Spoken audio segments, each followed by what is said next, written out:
tuning in to another episode of Sip on This with C&C, Connie and Corey. Thank you for tuning in.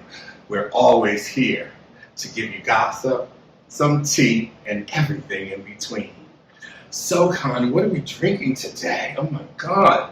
So, if you watched our last segment, we were drinking cupcake. What was it? Cupcake, Prosecco, and Aperol, which is called Aperol Spritzer. From DR. That's DR. my first experience in DR, Okay. and I've been experiencing it ever since.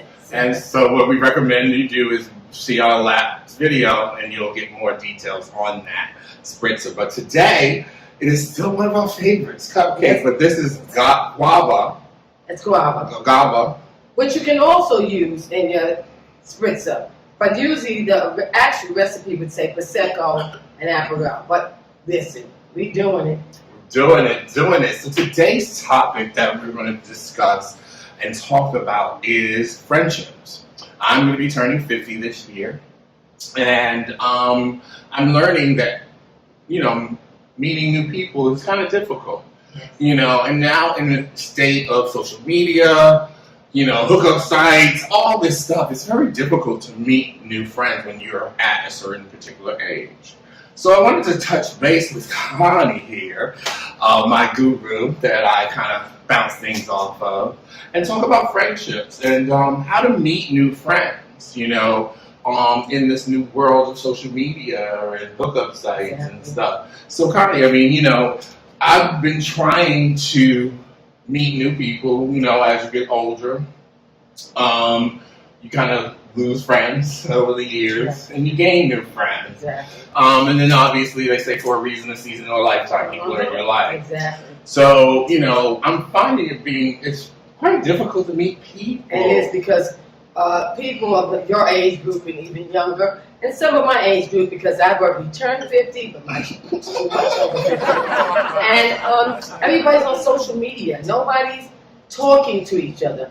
If you go out to eat with a friend, a family member, if you look around, just look around a restaurant, and you'll see everybody's on their phones. Nobody's actually communicating with each other. Mm-hmm. So that makes it kind of hard to meet people and start new friendships because you're constantly on social media.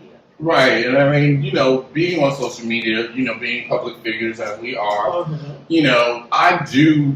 I am guilty. I take pictures of food and take pictures of us being out, but I try to do that very quickly in the meeting. Right. Like, once I sit down with my friends, I kind of do that. But, there are a lot of people that slide into the DMs, not in a bad way, but some people you chat with constantly. I have met a lot of different people on social media that I've developed some kinship to. And I wouldn't say friends, but I have a kinship to that I want to meet. But I call them fellow social media. So I have to think of the name before it's all a wow out. Right. But that's what it is. There's no actual communication where you're meeting up, going out to a museum, a movie. Well, of course, that's not happening now, but it's starting to happen again. Right. Because we had this pandemic. Right. But that's where people, generally meet people and try to form some kind of I would say associates. My mother always says, it's hard to define a friend.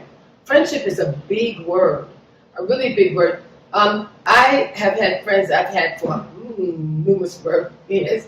I'm not even going to put a number on it. Since childhood, teenage, and on and on. But I've been with them a long time. And sometimes you can't even define them as friends. Because like I said, friendship is a very heavy word. That's almost like a ride or die thing. Someone, that's going to be there for you, who's going to listen to you as you listen to them. And it's also another thing about friendship. It's unconditional. It's unconditional because you're going to argue with someone back and forth, but we'll still get back together eventually. But that's a friend. Right, but you have to, at this age, meeting and developing new friends are difficult. How do we go about that? Like on social media, I am in control of my narrative. And people create an idea of you from what you're posting. Everybody doesn't use social media the same way. I know what I'm posting. I know that I'm sometimes I always tell my best friend, we laugh because I provoke conversation. Like I'll be listening to music and there'll be a lyric and I'll post a lyric. And then people are then going in, oh my God, are you upset? Are you depressed? They have these ideas of who I am. Not even know. And not know a clue about me. No. But they assume that based on that small snippet that they see in the dialogue of the world. Well, I do that quite a bit. You know what? And this is something I'm going to say to everyone out here who's listening. I'm going to stop doing it. Please, you know, you please somebody. Preconception. Right. I'll see somebody, I go, oh, she's so-and-so. Oh, he's a so-and-so. And then a matter of time, within another maybe 15-minute period by interacting with them, I see they're not like that at all. No, they're not and like that's somebody I wouldn't mind, you know, continuing to talk to or hanging out with. And to be honest, quite often, I'm exchanging numbers. With that same person, I was like, oh, nah. That's a good point. So that's a good point. Now, when do you exchange numbers with someone who you are kind of like, now we're saying we have this perception. Yeah. Now I might have a perception that they're a good person, right. And now they might not be a good person. So like, when do you feel like, if anybody's out there watching who has come across me, Connie, and know that within a 10 minutes period, whether it was been at an event or a party or something, and we somewhat clicked, we said, okay, let's exchange numbers. So I may have done that within a 15-minute period of meeting them, because all of a sudden all that has turned around. So therefore, that could become a friendship. Okay, well, do you, let me change this. It could. Okay, so let me change the script on you. Would you do that with a man? Of course, I've done it quite often. Okay. Should I? But I mean, in our last conversation, we talked about relationships and the importance of that. But on a sexual level. But now, safety is important. We talked about in our last chat about, you know, safe sex and safety and things of that nature. Now, giving someone your number, do you feel? I don't feel bad about that at all. There's something about them that I somewhat want to continue to communicate with. You know, sometimes, I'm in real estate as well, in Harlem. So sometimes I come across people and they're talking about stuff, where you live at, what you're doing. I said, well, you know, I'll bring it up, the fact that I am a real estate salesperson. And, you know, if they're interested, they can give me a call. And that may be a way we may open the door to some type of relationship, which may not just always be business, but can be friendship. So what I want to do in terms of, I'm telling you, don't do that. Just don't preconceive, I don't want to be wrong. Right, because that's what I find. You know, be with an open mind when you meet people. Right. Which, like I said, it's a bad habit, and I want to stop.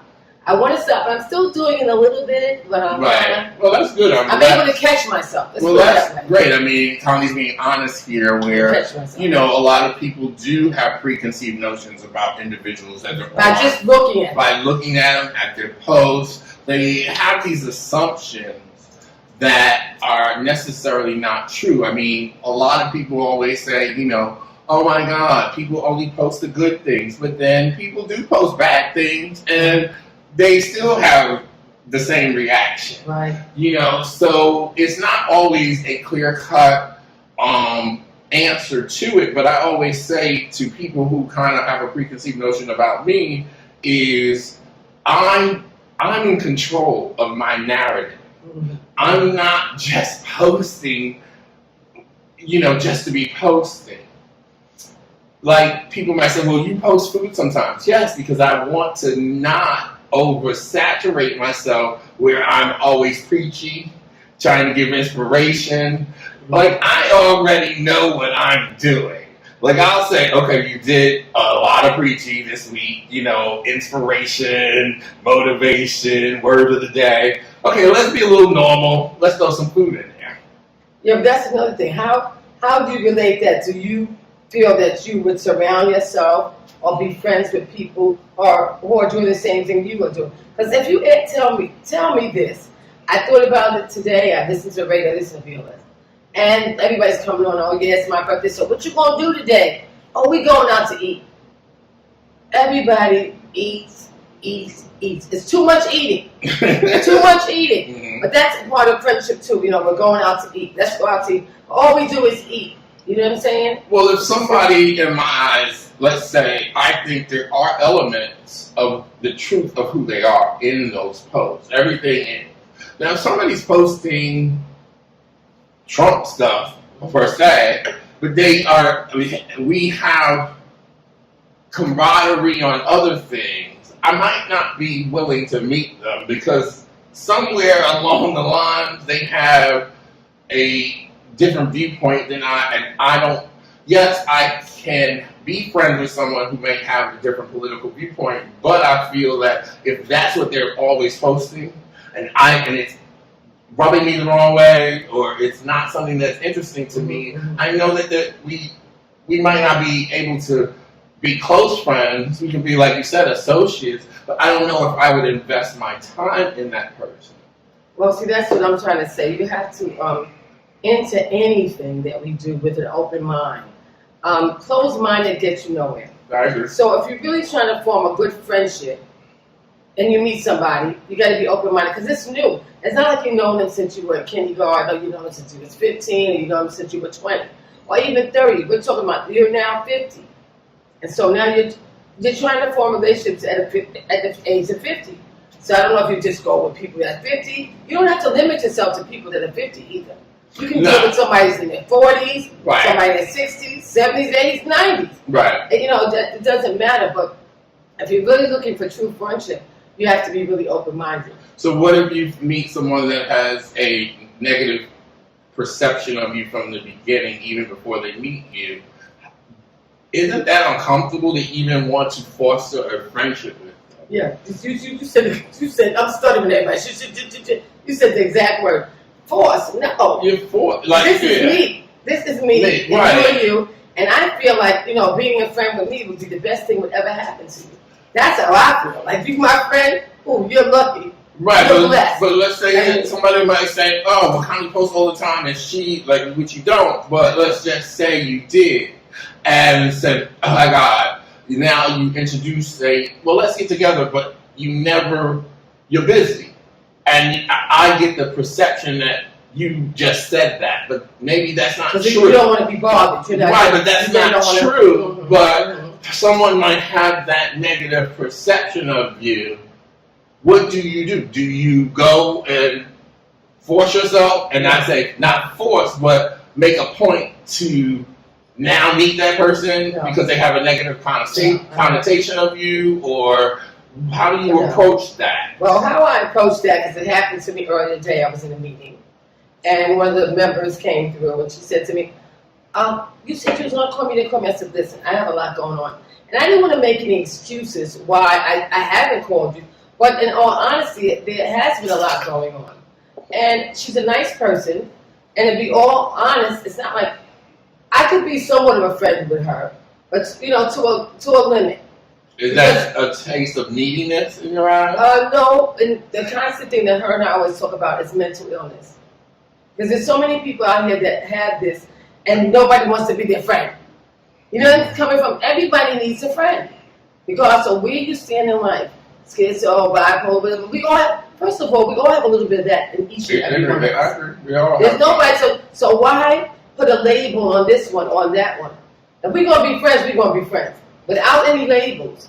There's no labels, we're just going to be friends. Now, are you supposed, now, trying to develop friendships, are you supposed to kind of have this long list of questions, or do you like me, do you like this, do you like that, let it flow? I mean, anybody that has to go through that to get a friend, then it's a problem. Something like that, it's a natural. It's a natural. It's like, you may sit on your bench in your neighborhood, if the back of your building has benches or park area, and somebody comes up and you all find yourself talking on a daily basis, maybe morning with coffee. And then something like this just evolves. It's just things that you like, right, or how you handle certain situations. Exactly. Because I am always asked of people a lot of help or questions. And I love to help people, but in the middle of the day, I can't I try to read messages and I try to answer everybody, but then I don't answer them the way I probably would answer them on a one-to-one in person. But that's what we need to stop doing. Let's just cut that off, literally. Like cutting that. Right. And just stop all that messaging and all that. Let's be in person. See, that's the problem. You need to be in person. All this videos or whatever, even the video fixes, when you get involved with anybody on any level, I think it needs to be in person. I agree. I think that's the best way to meet somebody, to form any kind of relationship. You need to be on face to face. How do you handle if you meet them and now you're uncomfortable with how they are? They're nice, but they either are a little over needy, over too full of themselves, like just the energy is not there. How do you still present yourself as a good, friendly person, but you don't owe them an explanation, okay, I right? That. But what that someone starts to say is that they take you on a project, not a friendship. Ooh, all right. Take you on a project, not a friendship. So they're no more. You have your own life issues, your own projects in life that you're dealing with. Maybe family members, whatever it is. That's not. You want a friend. You don't need another project. No. Right. You don't need another project. No. So then you just distance yourself, or you just you're nice. You do it in a nice way. I mean, you don't have to be buddies all the time. Just like I said, some people meet on a daily basis. They might be in the same bench for coffee. They might go to the same Starbucks. Whatever it may be, you still could be cordial. You still could have conversation. But you don't have to take it to the point where, would you like to take a trip together? No. Let's go on a girls trip, let's go on a guys trip. No. Leave it where it is. Let that particular association be where it is at coffee. Or walking the dog. Whatever it is that you've come across this person to do, leave it at that. Okay. Well, I agree with that. I mean, have you had any friendship difficulties as a person of a certain age? I mean, over the years, I've had a lot of them because I know I look like a fierce, strong woman and smart, all of that. But I'm very sensitive. I have a lot of feelings. I feel a lot. Everything's about me. Sometimes I may think more with my heart than I do with my head.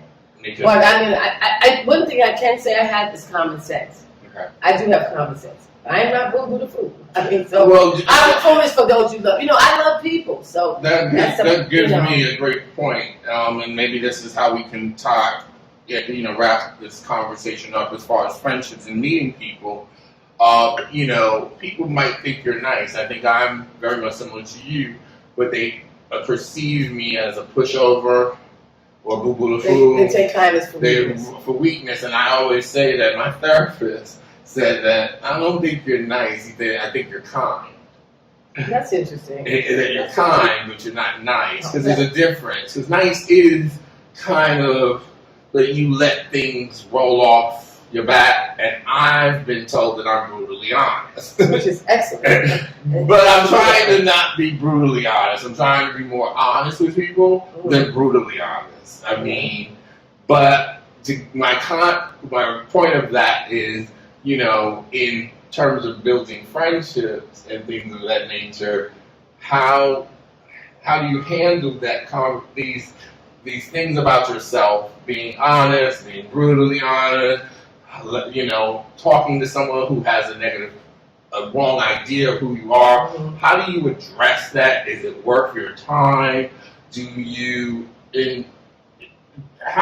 Because I think when you're at our age, our fuses are shorter. Of course. And our patience level is shorter. How do you get over that? Of course. So that's why, like I said, when you come across that kind of situation, and you see that the person is a little bit off in something you can't do, once again, it's a project. I hate to keep repeating myself, but you want to have a friendship. Friendship should be a project. It should be a project. It should feel. There's work needed in everything we do. Relationships, whether a husband and wife, part of raising children. It's always work to be done. So if you want to be in a friendship with somebody, you also see that they may seem needy or there may be a problem, and you still like them, then you got to work on it. So that leads me up before, I know I said we're right, but now I have one more thing to ask you. Do you feel that new friends should give opinions and advice about if you didn't ask? That's a good question. I mean, if you guys are just talking and you put something on the table and they respond to it, then that's their opinion and that's their advice. Whether you accept it or not, it's up to you. Got it. But you may get it. So how you accept it, once again, is up to you. But do you feel like that might be crossing a line? In my eyes, I feel Why? like, You're looking for someone to be like a friend. yeah, Or but, some type of associate that you can be brutally honest with. That's what you want. That's who you are. but like you And said, you want somebody that's going to kind of somewhat accept that. So that would be a friend. Because everybody's not going to take that from you. right, and I wouldn't give that right away to somebody. I would not offer advice, opinion, or tell them the truth if I barely know them. I just wouldn't. But you don't want, and before we go, Yeah. should always be truth in a relationship, whether it be a partners or friendship. I So agree. that's where the problem lies. It should always be truth. And my main thing, everybody, before the night is over, is loyalty. And also respect. So I say this is a respect. lot. It's a lot you got to give and take, no matter what you're getting from someone or what you're giving someone. So, So I there mean, are major things that, So, I mean, just so we wrap up, I think it's an individual basis. I think you have to know who you are and be comfortable. Also, I believe when developing new friendships, you have to have boundaries, I believe. Just because you are responsible for the energy you bring into anybody else's space. And- Also, as someone once told me too, don't take any prisoners and don't take any shorts. Don't take any prisoners and don't take any shorts. And honestly, if you're developing a friendship with someone new and it feels like a project, it might not be worth it. No. Okay? And that's the essence of this conversation. So I want to say thank you once again for tuning in to Sip on This. Remember, we are always here to serve you gossip, tea, and everything in between. Remember, thank you for tuning in. And remember to sip on this. Live colorfully.